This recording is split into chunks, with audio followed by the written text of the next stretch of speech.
Bonjour, nous sommes le 29 juillet 2014 et je voudrais revenir un peu sur l'affaire DSK qui date de 2011, du printemps 2011 si je me souviens bien. Et à ce moment-là, Saturne, puisque c'est de Saturne dont il s'agit finalement, Saturne était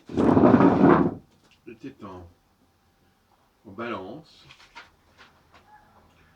à mi-chemin de la balance. Et on peut dire que ce passage autour de 15 degrés des signes cardinaux, c'est-à-dire en gros à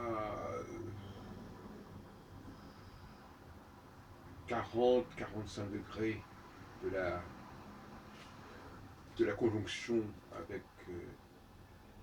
avec l'étoile fixe. Donc là, on est bien dans la disjonction. Et de 15 degrés du signe cardinal, on a encore 45 degrés à peu près pour arriver à la fin du signe fixe, qui correspond au début d'un nouveau cycle de 7 ans. Alors, la question de savoir à quel moment les choses basculent de façon radicale et spectaculaire, s'il y a des phénomènes d'anticipation ou pas, s'il y a des moments d'adaptation, je pense qu'il ne faut pas trop être tranchant dans ce domaine-là. Il me semble que dans certains cas, le changement, le basculement se fait de manière assez nette. Mais bon. L'affaire DSK nous interpelle au regard d'une, ce que j'appellerais une astrologie contrastée, c'est-à-dire une astrologie qui ne s'embarrasse pas de méandres et de tâtonnements et d'interférences diverses et variées qui viennent faire que tout est en train de changer à tout moment et que d'une semaine à l'autre ça change de direction d'un mois à l'autre. Ça, c'est cette façon de fonctionner de l'astrologie, ce qui est un constat. Et c'est un constat qui est dû directement au matériau même de l'astrologie, qui est extrêmement varié et variable, et qui fait que rien n'empêche un astrologue de parler d'un revirement d'une semaine à l'autre, et d'un revirement d'une semaine à l'autre, et d'un revirement d'une semaine à l'autre, et d'une semaine à l'autre, c'est des revirements. C'est pas, on va pas dire maintenant il y a un revirement, non. Il y a un revirement, il y a un changement, et puis dans encore quelques jours, il y aura un nouveau changement. Voilà, c'est ça qui se dit actuellement, ou qui ne se dit pas, mais qui se pratique dans les faits. Alors ça, c'est pas possible. Moi, je suis pour une astrologie contrastée, simple, à suivre, de façon à ce que les erreurs puissent être facilement mises en évidence. Si je ne prends pas des rendez-vous clairs et nets, mais des rendez-vous pour des choses qui vont durer, pas des choses qui sont ponctuelles. Des rendez-vous qui vont dire, voilà, à partir de maintenant, pour une période d'un certain temps, et je dirais d'une manière générale pour une période d'environ 3 ans, voilà comment les choses vont fonctionner jusqu'à nouvel ordre. Jusqu'à ce qu'au bout de 3 ans, on rebascule dans le sens inverse. Il faut que l'astrologie fonctionne de façon contrastée.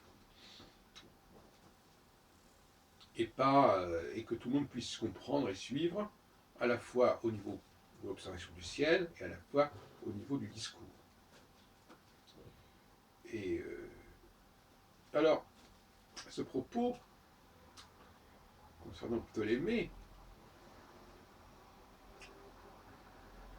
je crois qu'on peut dire que la Tétrabible est un traité d'astrologie divinatoire. On ne peut pas dire la chose autrement.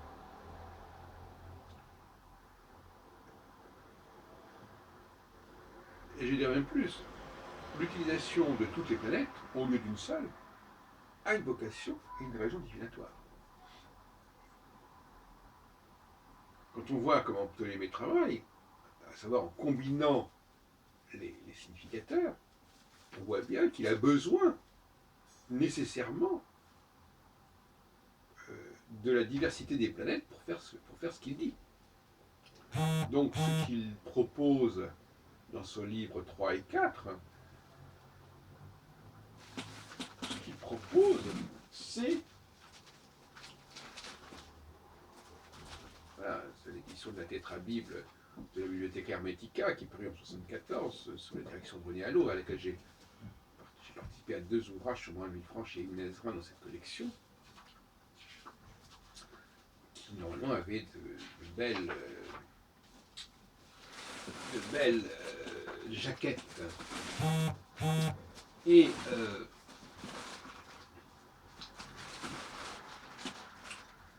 ce que je veux dire par là, c'est que son système d'utilisation des significateurs planétaires explique pourquoi l'astrologie a besoin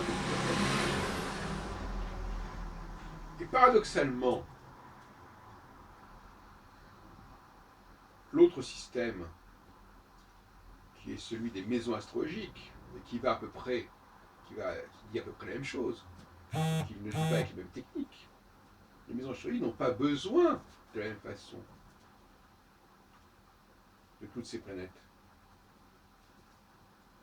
On peut très bien travailler avec une seule planète, comme la Lune, comme Saturne, comme le Soleil, passant sur ces différentes maisons astrologiques et faire le même travail. Donc, l'astrologie de Ptolémée, et ça montre et effectivement, à ce moment-là, on comprend mieux les rapports entre les planètes et les signes dans les domiciles et les exaltations.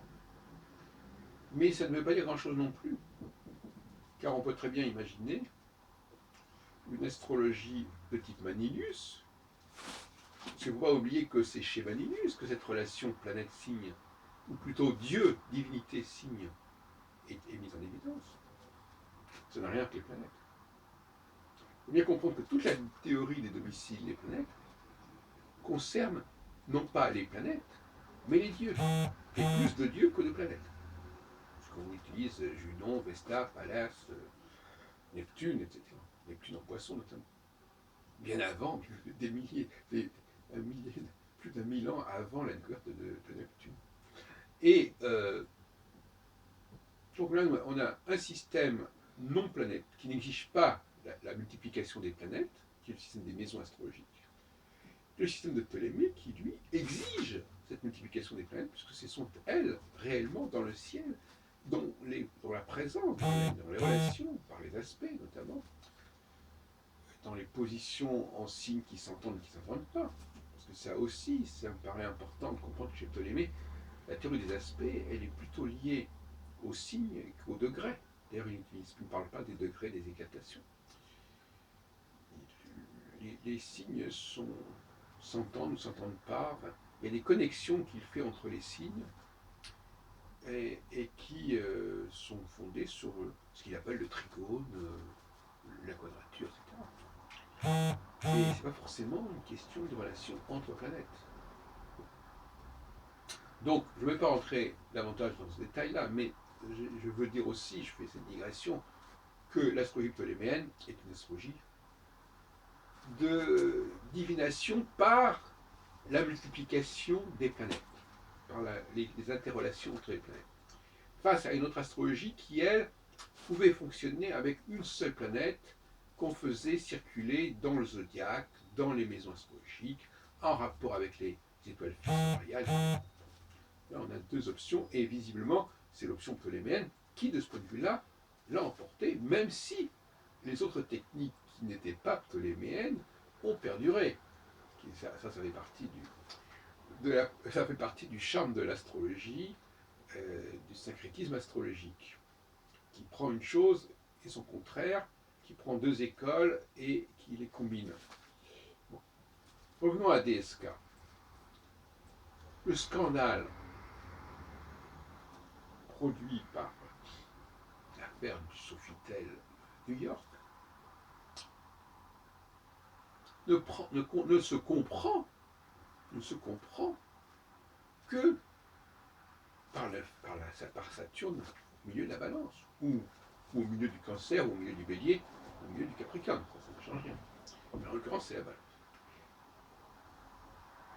Savoir que on sort d'une phase, je dirais, intimiste, qui est la phase première du cycle de 7 ans, où les gens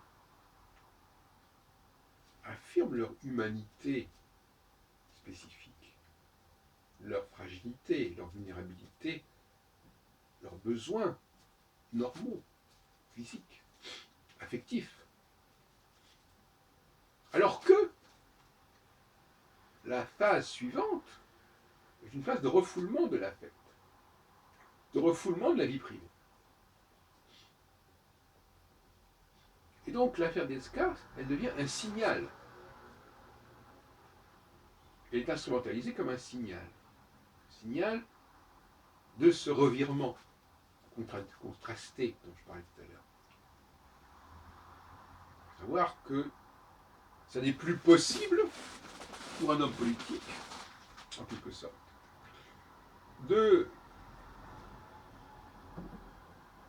d'être perçu à travers sa vie privée. C'est quelque chose qui doit être caché, occulté, parce que l'homme politique, et ça a été dit, il a une autre dimension. Il doit s'occuper d'affaires beaucoup plus globales, beaucoup plus générales, beaucoup plus universelles, qui sont en contraste, précisément, en contraste, sinon en incompatibilité, sinon c'est comme s'il y avait une relation exclusive de refus de l'autre dimension. Là, c'est le phénomène du Janus, le phénomène de l'Ouroboros, le phénomène de la balance. Il y a un balancement, il y a un basculement. Le mot basculement vient du mot, c'est le même mot que balance. Tout d'un coup, on nous dit, attention, c'est terminé, ça. Terminé pour le moment. Mais les gens n'ont pas conscience que les choses qui se terminent vont reprendre. Il faut être dans une société qu'on peut astrologiser pour que les gens disent, oui, bon, c'est terminé, mais bon, dans 3 ans, on en reparlera. D'ailleurs, il y a un lien assez curieux entre l'affaire Sofitel Tedesca et puis l'affaire Julie Gaillet début 2014, donc 3 ans plus tard. 3 ans plus tard, qu'est-ce que je veux dire? Parce que ça veut dire l'inverse. Ça veut dire, oui, ben maintenant, non, maintenant, quand il y a la conjonction, quand on est en fin de signe fixe, c'est la conjonction qui se présente, qui se confie à l'horizon. Là, au contraire, c'est le signe que oui, ben, finalement, oui, les gens ont une vie privée, oui. Et il faut l'accepter. Oui, les gens ont des besoins personnels, physiques, psychiques, qui ne sont pas simplement des abstractions. Il y a une déshumanisée quasiment. Donc ce jeu comme ça de basculement périodique tous les 3 ans et demi dans un sens puis dans l'autre, c'est tout à fait important en astrologie, c'est même crucial. Mais alors les gens après commencent à dire oui, on savait qu'il avait des besoins, qu'il avait des fantasmes, qu'il avait je ne sais pas quoi. Mais oui, mais à un moment donné, c'était normal, c'était acceptable. Et puis à un autre moment, ça n'est plus. C'est comme ça.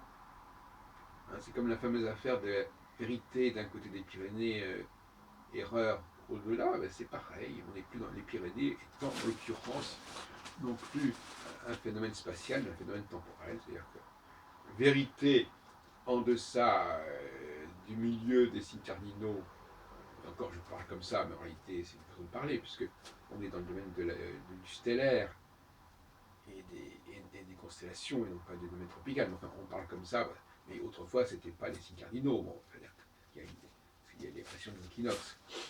Mais enfin, peu importe, disons les choses comme ça aujourd'hui, depuis quand même pas mal de temps d'ailleurs. Vérité en deçà du 15 degrés balance, erreur au-delà.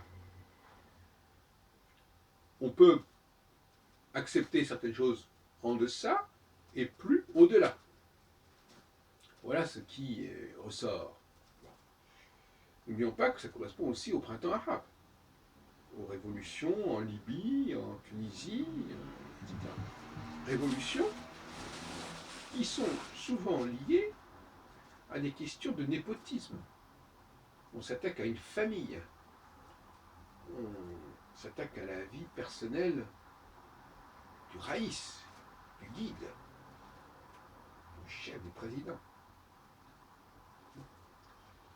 Parce que le président, en phase disjonctionnelle, le président, il doit avoir une stature épurée, une stature au service de la nation, de l'intérêt général, quitte à ce qu'il sacrifie sa vie personnelle, sa vie privée, sa vie de couple, pour des intérêts supérieurs. Cela signifie aussi que dans la communication de ces hommes politiques, eh bien, l'astrologie peut jouer un rôle majeur pour justement prévenir certains dérapages, pour anticiper et pour annihiler ou limiter l'impact de ces revirements. Ça aurait été parfaitement possible, comme on dit, un homme averti en vaut deux, à condition de disposer d'un outil astrologique valable. Or, qu'on le veuille ou non, cet outil astrologique valable, c'est moi qui le propose, et pas les autres astrologues. Et je ne plaisante pas en disant ça, je le dis de manière très provocatrice, mais je le dis clairement. Les astrologues ne sont pas à la hauteur de leur mission, ils ne servent à rien dès lors qu'ils ont un outil qui n'est pas opérationnel. C'est aussi simple que cela.